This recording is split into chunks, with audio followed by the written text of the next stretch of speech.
Good people of a great nation, I welcome you to this discussion segment of Development Focus with Jide on ITV. Today, 17th of November 2021. We've passed the middle of the month of November, and I can just imagine Christmas is around the corner, and I can't wait to have a rollicking Christmas. We need to be happy in spite of the challenges. It's one of those ember months. Today is 17th of November 2021, and today we'll be looking at whether there is democracy decline in Africa, or whether democracy is on decline or is in reversal in Africa. The person that will do justice to that, I struggled to bring this man. I struggled. We've been on this for months. It's a man about town, a globetrotter, a communication strategist, a veteran journalist, an author, so many things rolled into one. In fact, I have to put him. I said, Egmont, you can't escape this time. When I was following him like Twitter or on social media, when I saw that he's back in country from many of his globe-trotting assignments across the globe, I said, he needs to come and tell us, what have you been seeing all around Africa as you go about observing elections and doing all whatnot. It's a pleasure to have Paul Ejimi with us. Good morning, Egmont. Thank you, Jide. Well, I hope the things you know about me are positive. Of course, very positive. Nigeria can attest to that. And you were not using Twitter because Twitter is banned, so you were following me. No, point of order. Twitter is not banned. Twitter is suspended. Oh, okay, it's suspended. That's what our Minister of Information said. He said we didn't ban Twitter. We have only suspended Twitter. So, anyway, yes. It's great to have you with us, Paul. Tell us more about yourself. I know you are a man of many parts. Path crossed on the election field, but beyond election, you've been a war correspondent, a communication strategist. There is no international communication, international organization that I know reputable that you have not done one thing or the other for. How did that happen? Tell us, walk us through. What is the motivation to even go into journalism in the first place? Thank you very much, and I hope the program is not about me. No, it's not about you, but we want Nigerians to know about you. Well, I am just a simple person from a small, family, humble beginning, they call it. My father, a farmer, my mother, a petty trader, my father, a community leader in Delta State, Gwashuku, that's where I came from. And went through school, and after that in Lagos.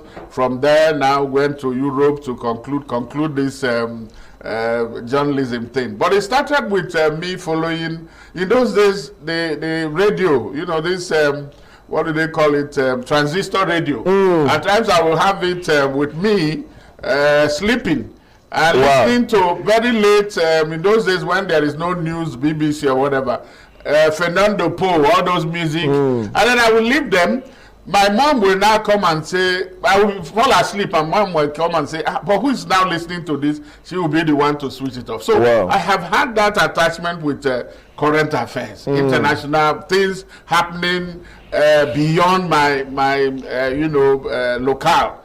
And so that was what, then I went to journalism school, and from there, just been following it. After that, like you said, after I came out from school, went to UK with scholarship, British and Commonwealth scholarship for my postgraduate. And then things opened up. When I came back working for international organizations, I started with journalism with Agence France Presse, the French news agency, and then went to NAN. From NAN, PANA, became bureau chief for PANA, Pan-African News Agency, then moved to Dakar. From Dakar, now left journalism a bit to do communication in Burkina Faso with WHO, and after that came to ECOWAS.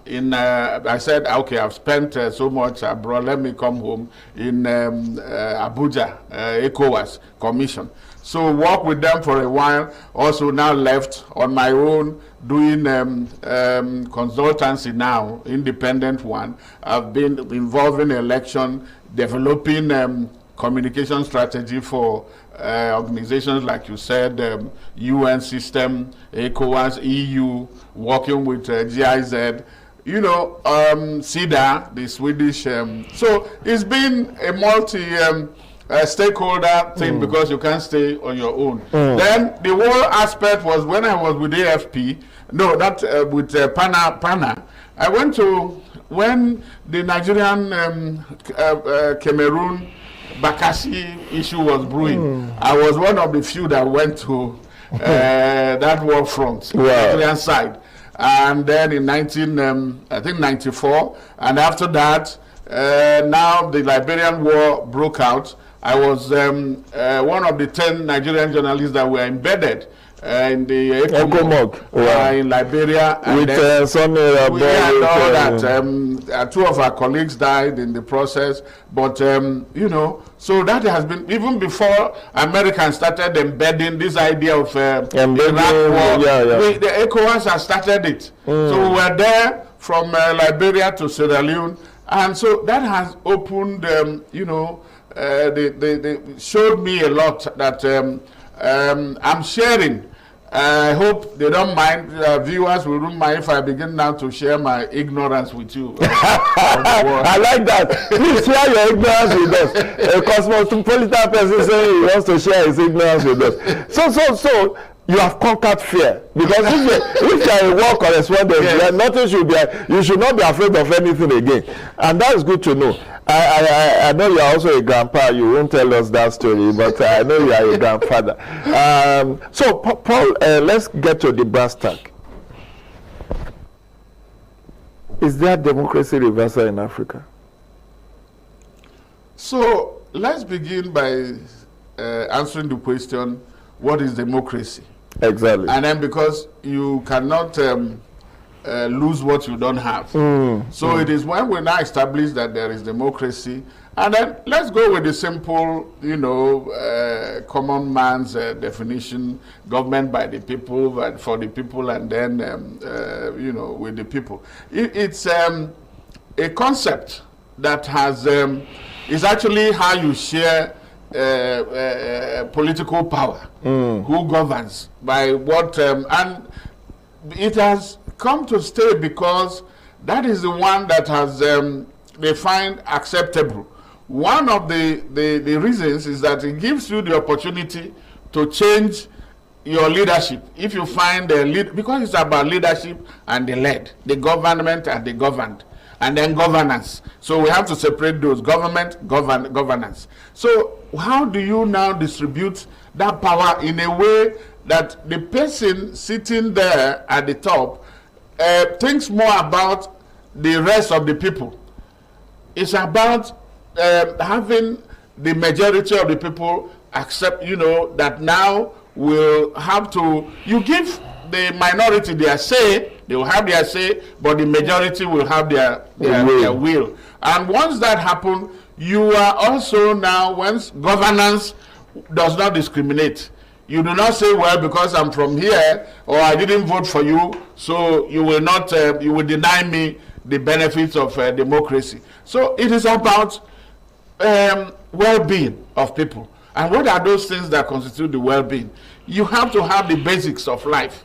You have to have water, you have to have food, you have to have all those social amenities, you have to have electricity, schools, hospitals.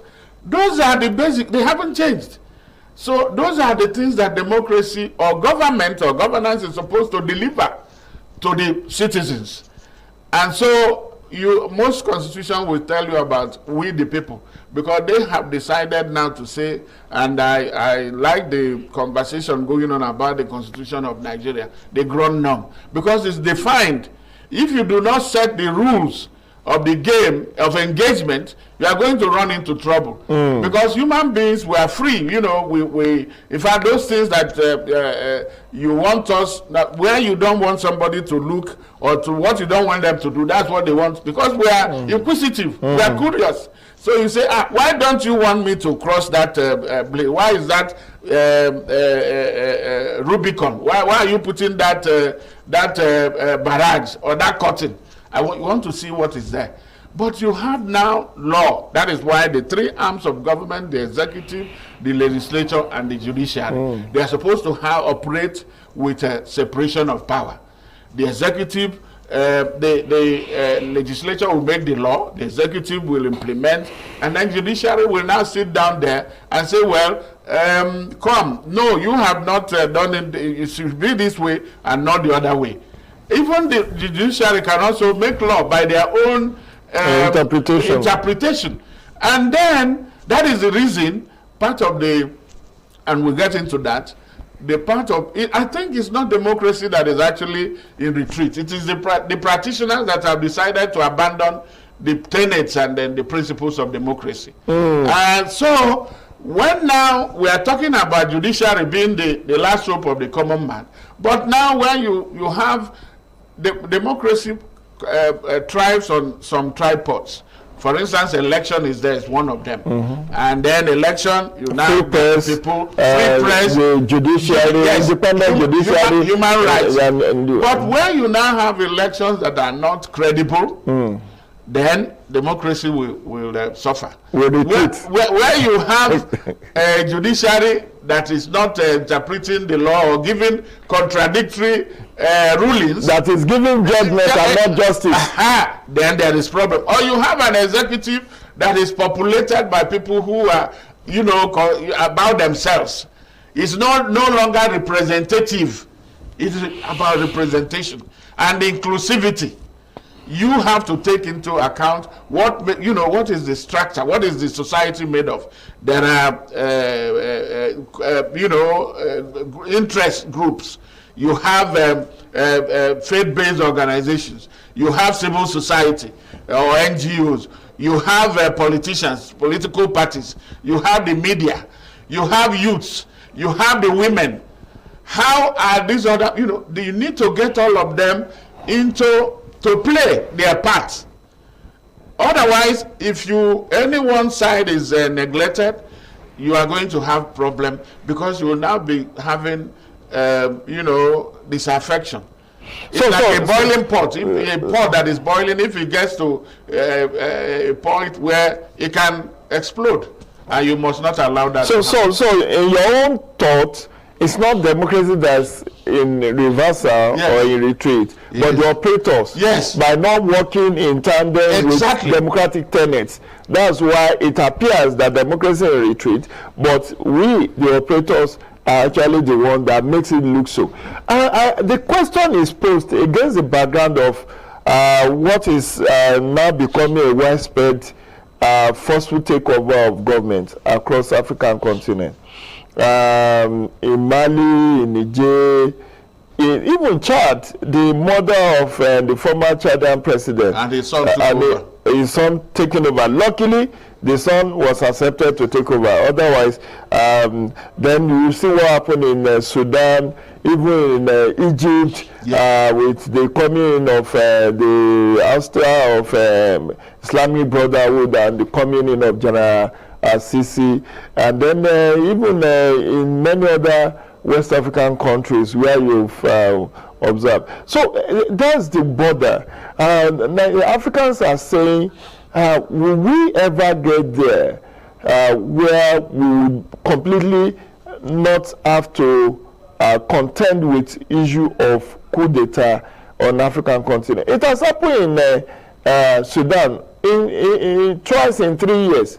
And then so this is why pundits or political analysts are asking whether democracy is actually not in decline in Africa. Your thought? Okay, let's see where we are coming from as Africa or even West Africa. If I think West Africa has had more than its own fair share of restiveness and restlessness politically of all the regions in Africa, and it's not by coincidence. It just happened that in West Africa they are more, they're very loud, they are proud, and then Malians, for instance, look at the history, the empires. These were, they will tell you that, by the way, Mali, that is now having problem, Mansa Musa today remains one of the richest kings that ever lived. Mansa Musa. Because he had, and then it's Songhai Empire. Then what about civilization? You remember that there was a stage in where UNESCO and others were quarreling with the fact that all the what they left for education, because it was literature and others and culture, you'll find the monuments and things where they had built all that. Some groups went and started destroying them. So that tells you. So, but what I was going to say is that where is Africa coming from as far as democracy is concerned with this modern definition? Because Africa had always had its own, system of government. Their own democracy. Exactly. Okay, whether it is democracy or whatever you call it, it worked. Even in this Mali that we are talking about, there is a way of settling disputes. Toguna is a French word, and what Malian, local language. What does it mean? Trying to settling disputes by dialogue. Toguna, represents a hut where when people are having issues, it's just like the community leader assembling the people, but it's a very short hut that everybody, no matter even you as you are tall now, you have to bend down to show respect before you get in. And the idea is that when you are in there, you are not supposed to raise your hand, because if it's so short that if you raise your hand in anger, you are going to hit it against some. So it meant that you were supposed to you were not allowed to live there without settling whatever dispute brought you there. So, and that is the Roman Empire and all that. They had going to the market square, how democracy started, stay there to iron out issues. So Africa had that. But then there is civilization. We now came, remember that we have gone through this, you were talking about military incursion. Remember that there was a time in the 80s, 70s, 80s that most of these African countries, and particularly West African countries, where there was pandemic or epidemic of military rule or dictatorship. Exactly. You had the Bukasas, you had the Bandas, you had everybody. Most of them were generals. Even in Zaire, Mobutu Sese Seko, Idi Amin Dada in Uganda. So in our own West Africa, people, coups were, the issue of fellow citizens. People, you just wake up, you're on the radio, they make that. That was in the 60s to 70s. So it is not new to Africa. That's the point I'm trying to make. But then, from the late 90s to 2000, in the last 20 years, there was that, wave of democracy that blew from across the world and came to Africa. And then Africa now embraced that. And now, at one point, you will say that most of the countries in West Africa, they will tell you they are practicing one form of democracy or the other. Yeah. But the point is, it's like somebody going to school and then you say, well, you passed through school, but did the school pass through you? The school didn't pass through you. Did they leave because there has to be some structures or institutions that will make those make democracy thrive. We talked about the three arms of government, and then all the constitution, electoral laws, and then how do you dispense justice, human rights. Those are the things. If those things are the pillars, it's like a building. if the foundation is weak, you cannot come and put a very big, heavy structure on it. It will collapse. So the question will be, was Africa prepared for democracy by the time it embraced it, or joining the Joneses? But Paul, yes, Paul, in many African countries, they fought for their democracy. Nigeria, for instance, for many decades, there were constitutional conferences, there were a lot of agitation. Media played a very key role. Newspapers like Daily Times, newspapers like the Nigerian Tribune, which was established Daily Times 1926, Nigerian Tribune 1949, the West African pilot of Nnamdi Azikiwe.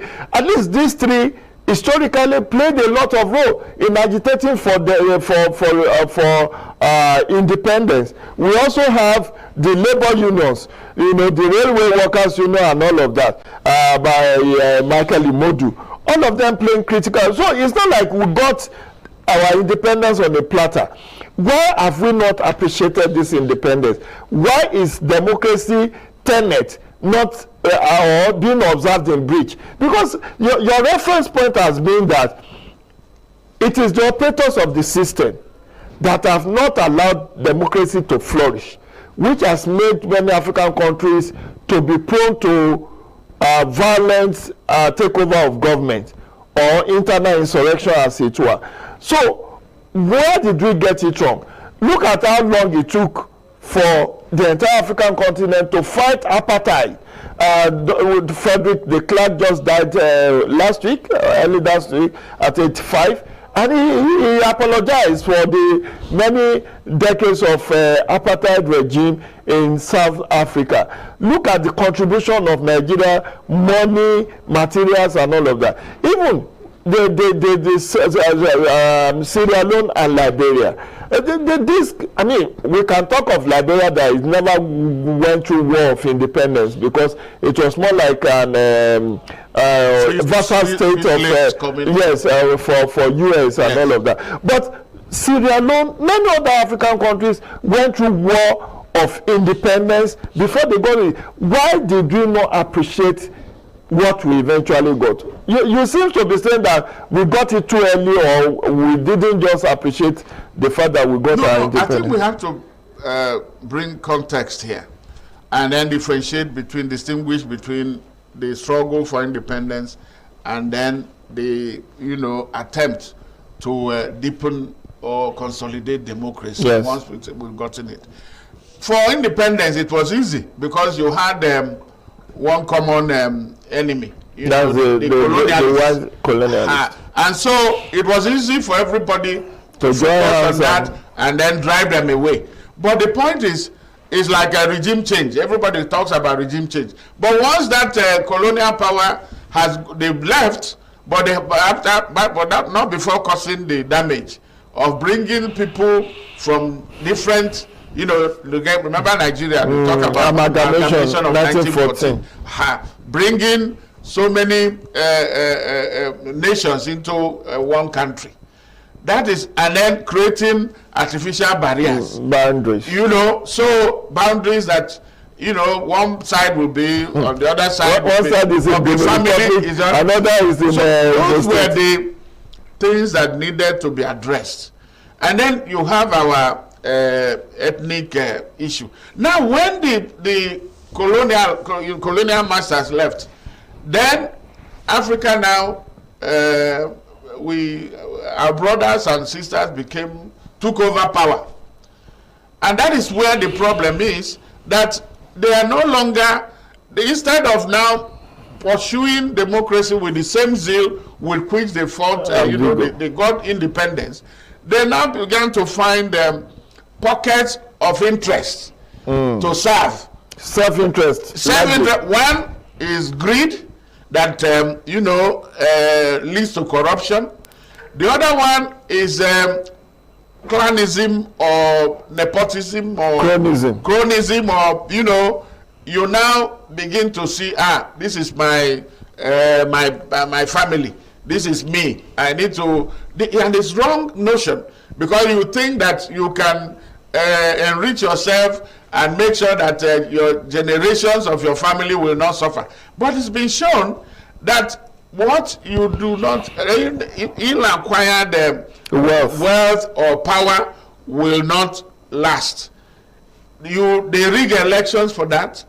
They try to do all manner of things, and then the politics that we play in Africa, the politics of winner takes all, and then do or die. You know, you hold election. I told you, Cabo Verde just held elections. You can say everything about their smallness and everything on October 17th. You were there, so share your experience. It was like every other day. You know, there was no question of locking down people, or the police deploying. They had the 1,000 policemen that they have, or police personnel. They only deployed 300 to the polling precincts, and they were just sitting. They were standing very far, not to interfere with what was happening in the polling stations. And now, where the problem, I'm looking at how we got. You are talking about how we got it from. Yeah. Here we need to look at we talk about the ground norm, the framework, the laws. Because for people to come together, you have to have a basis. You have to agree. That is why Constitution will always say, we the people. So define what is the basis for this our relationship or coexistence. Who gets what? Where do you? And it is, for instance, let's take the Nigerian experience. It has now been proven that the 1999 Constitution is not what should bring the kind of good governance. Let me not even give any name to what type of government we want to have, because we can give it any name if it works for us. Ubuntu, you know, I am because you are. So we don't have to label it democracy, but just be able to care for the next person, your neighbor. And most of us we are so religious, whether you're a Muslim or a Christian, whatever religion you are practicing, they teach that you love your God first and then your neighbor as you love yourself. And if you love somebody, you will not allow them to suffer. You will not deny them water or electricity. You will not, like, you know, the place where they live is like we're animals, you know, not human. You can't, nobody can live there. No roads to where they live. You don't have water. You don't have and all those, and then or you lock people up in you don't respect their rights. So those are the things that bring, you know, that are causing friction and you know, threatening democracy. Okay, so let's take some specific example. There are allegations, I don't know whether you agree with this submission, that the lack of constitutionalism and seat-titism have been largely responsible for many arrests that we have witnessed in Africa. Also, we're looking at, look at Mali, look at Cote d'Ivoire, look at which country went through coup recently, the last Guinea, where Condé at 83 changed the constitution of the country to allow for third term.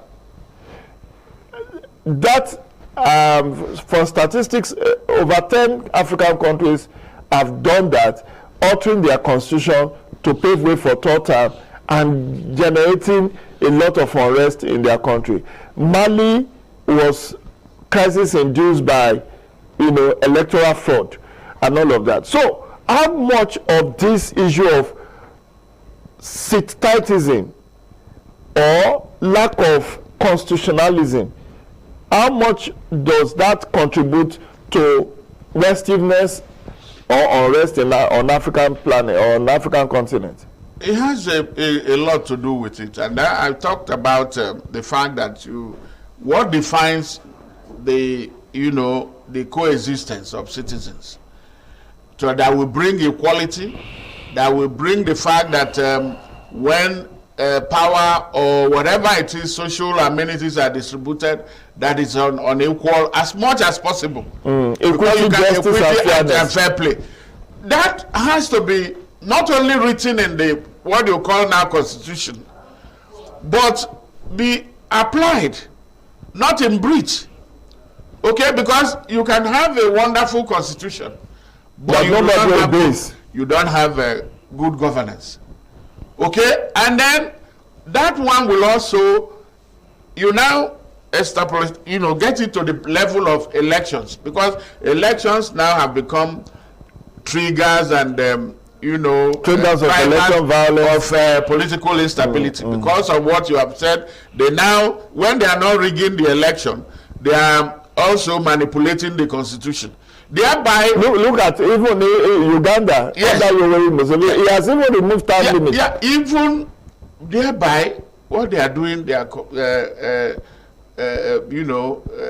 carrying out constitutional or electoral coups. Then the military that I've been watching in the background. Remember that I told you that we had an epidemic of military rule in Africa. In the 60s. Many of them became politicized. The military, they were no longer facing, that is part of the problem. They were no longer facing their task of defending the country. They now thought that they could, and once they come, I was on a BBC program the other time, and one of those people who tried to organize a coup against Jammeh, Gambia, was trying to justify the fact that the military are citizens. When I was telling him, listen, you belong to the barracks, your job is to defend your country. It's not, you are not wired to govern. Because if you were, why did we have in Mali, we have had two coups in all over the place, because you still have coups against the military. It means that because they will come and tell you that they have come to salvage, they have come to rescue. On the rescue mission. Very soon you find that they are not who they claim to be. Their transition, if you don't allow them, we had our 1975-76. We had our own one transition that lasted almost for 8 or 9 years. Under Babangida. And then that is what from 85 to 93. That is what the Malians and the Guineans are facing now. Mali, the Colonel Assimi Goita had talked about 18 months. But it's now clear that they cannot finish whatever it is they want to do within that 18 months. So they want an extension. The same thing will happen in Guinea.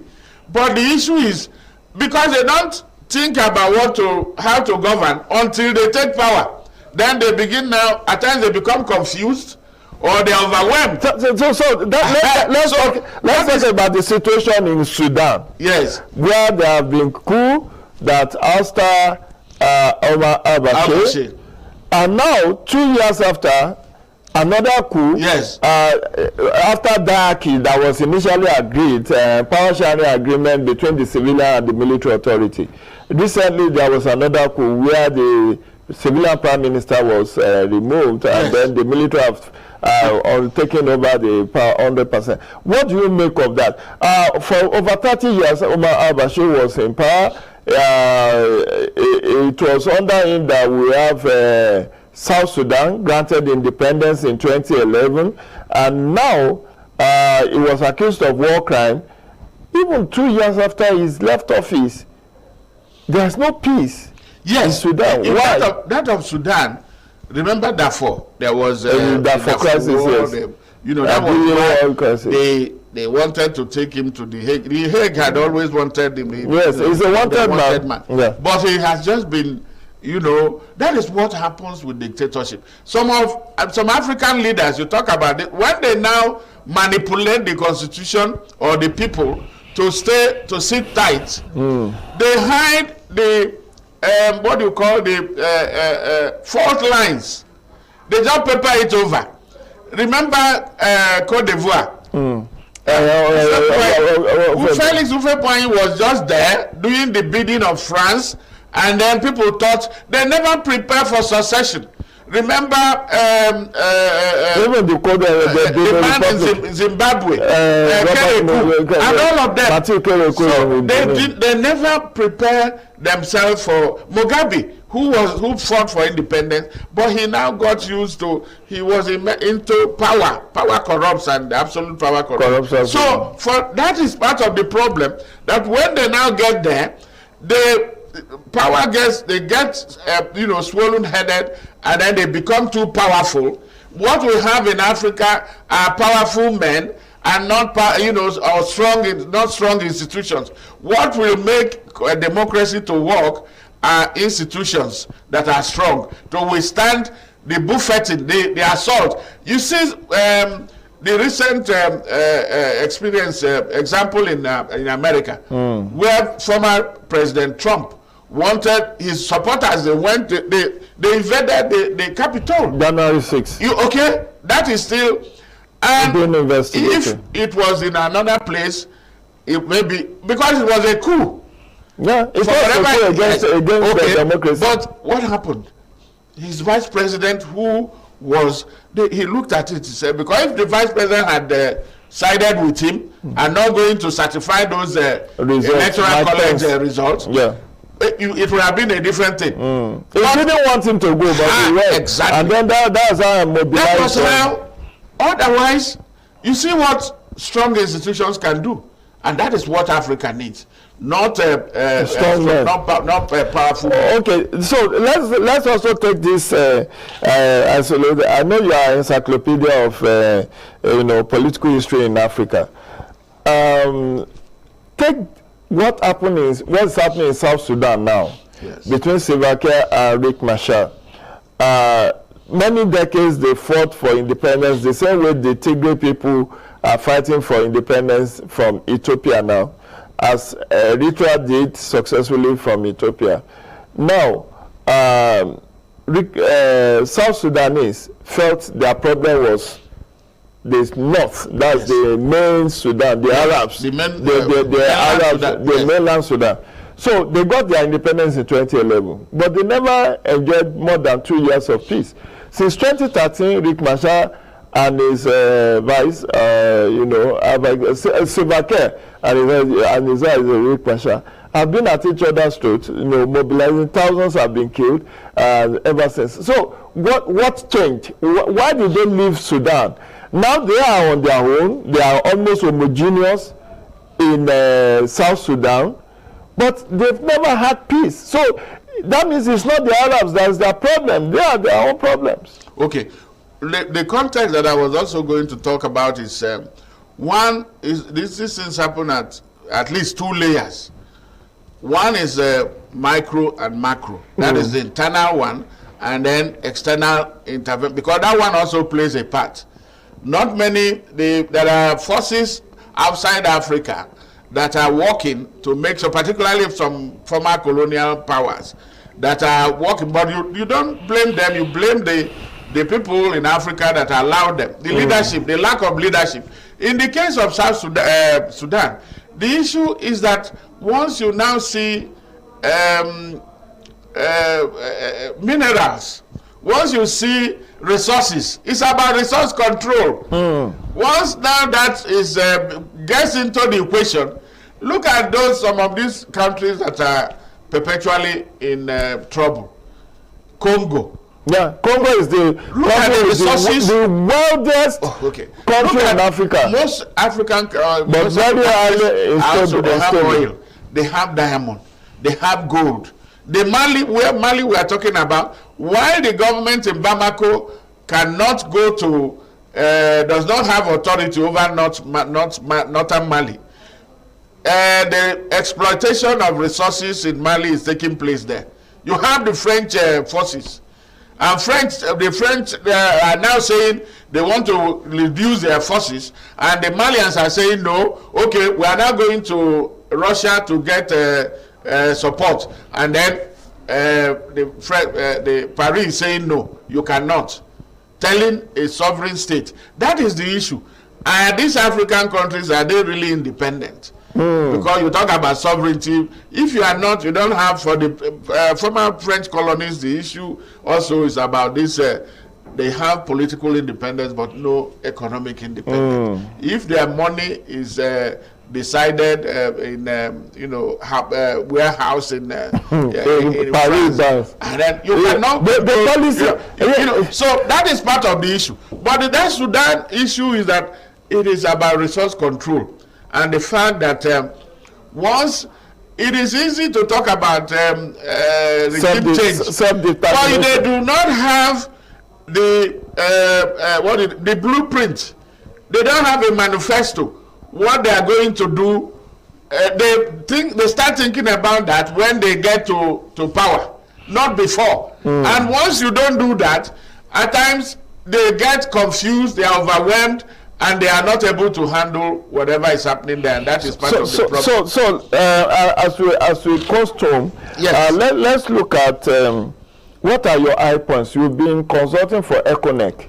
Yes. And you have been around several African countries observing their elections. What are the lessons you think Nigeria should learn, specifically from each of those places where you have gone, the experiences and exposure? Okay, quickly, one of them is INEC, for instance. ECONEC means the ECOWAS Network of Electoral Commissions. They are the 15 member countries. They have their EMBs, electoral management bodies. They came together to see how they can help each other, support each other through peer support, and then sharing of experiences and all that. And they've been working very well. Now, election, like I said, has become, it's a process. You know, it is not a destination or that, and that process is in cycles. It has three, what they call electoral cycles: pre-election, during election, and post-election. And each of those stages must be managed for you to have a credible election. Because any problem on any of those stages can create problem. If you are doing registration, you don't get it right, some will tell you that even rigging starts from when you are registering. Yeah, sure. And then, on the day of election, if ballots are snatched, that can create problem. Or people refuse now to accept results of election, higher talks and all that. So quickly, the lessons are that each country, I don't think it's you can have a basic, that belong which you may not fall. But it's not necessarily that what works for one country can work for the other.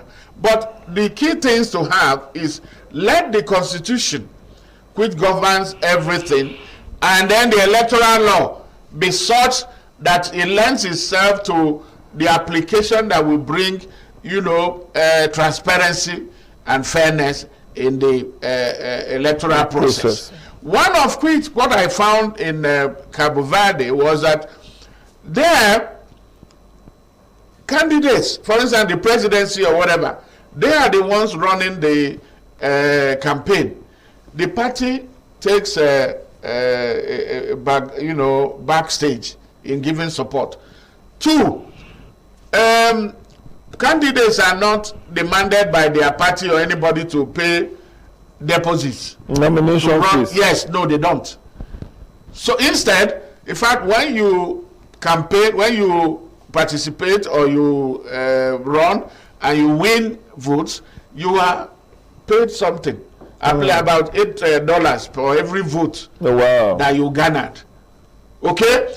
Another one is that the electoral body, CNE, is not burdened with too many things. For instance, INEC here. The INEC is burdened, so it has to be unbundled to have. The INEC, their electoral body just handles organization and conduct and regulation of election. But there is a body, they call it General Directorate for Support to Elections. They handle logistics And then there is also another body that handles registration of voters. Yeah, just like in Sierra Leone. Okay, so in French countries they have Ministry of Territorial Administration that does that, plus the electoral body. In Nigeria, INEC combines all that. You need to then electronic. You have to go electronic. I'm glad that perhaps it is now time that you find that this mundane or very crude way of hand carrying certain things with the beaver that INEC used, that can minimize the possibility of fraud. Then you have to deal with vote buying and all that. And then the other issue is there has to be punishment for anybody involved in electoral offenses. If you don't have all those, there could be a problem. We can go into the other things that so don't come and commercialize election, the electoral process, because there you are disenfranchising the greater majority of the people. Women, for instance, if you ask a woman to go and bring 15 billion naira to deposit before she can run for president, where is she going to get it? Okay, and so on and so let's look at it was in Tanzania, if I'm not, that we have a new president who has run for like four terms before he got lucky this year. I've forgotten the name, about a couple of months ago. And when you look at how he emerged victorious, it was through the working alliance of opposition. You're talking about Zambia. It's Zambia, a man? Yes. The woman is in Tanzania. No, it's not the one that succeeded Magufuli. I'm talking of where election just like 3 months ago, and the opposition leader won. It's Zambia. Zambia, yes. Okay, I've forgotten the name. Ichanda. Yes. So you see that he got from opposition to becoming the president, which is what happened in Nigeria 2015, which is what happened in several other countries across Africa. So what is the role of opposition parties in deepening of democracy? They have to be very strong and very strong in terms of doing their duty. What is the role of the opposition? The opposition is to even step in. In Britain, the opposition has what you call shadow cabinet. Yes, shadow cabinet. In America, there are many political parties, but two are dominant. You can say, you may have your argument against that, but the Republicans and Democrats, they are on each other's toe. And you were talking about the lady that took over from Magufuli. She said that the opposition puts her on her toe, and she listens to them to be able to do. It's not shutting them down, because if you are left alone, you become complacent. So you need somebody to always call out what that this is. Why don't you try the alternative view? Because the majority party, at times they are too close to that they may not even see what others are seeing. So opposition is important, it's critical to otherwise you go back to one party system, or this winner takes all, and it won't work. So do you finally, because we need to wrap up this segment, do you subscribe to the fact that good governance is the antidote to political instability in Africa? Of course, it goes without saying. And not governance. Governance means delivering all those benefits that come from the government. What are they? Human rights, and then the basics of well-being of the people that will come with the social amenities, school, good road, hospital, and all that, and respect for the human person. That is key, You don't have to treat another person, whether they voted for you or didn't vote for you, as an animal. There should be no 5% and then it must be inclusive. Inclusive. You cannot, for instance, in some places, women constitute more than 50%. Yeah, but they are not. It's not even participation, but representation. And then the youths are the future. They own tomorrow. They are the ones that will run this. And look at what is happening.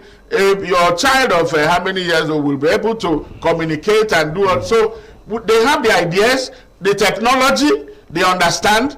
We, the older people, do not understand it. So take all the segments of society that are part. No sector must be left behind. And so look at how, for progress, not about selfish or individualism, but look about the common good for the greater majority. Thank you very much, Paul. You have voiced your ignorance in quotes, and I think Nigerians are wowed by your wealth of knowledge. I describe you as a media encyclopedia. You have not disappointed.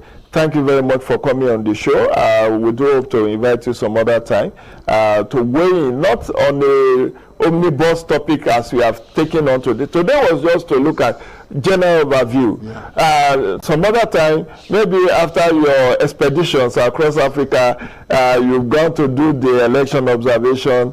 We'll have you, even if it's for 30 minutes, to come and share your experience with Nigerians. It's a pleasure to have you. Thank you very much. My regards to your family. Thank you for having me today. It's a pleasure. Thank you. So do stay tuned. We'll be back in a bit for the second and conclusive segment of Development Focus with Jide on ITV.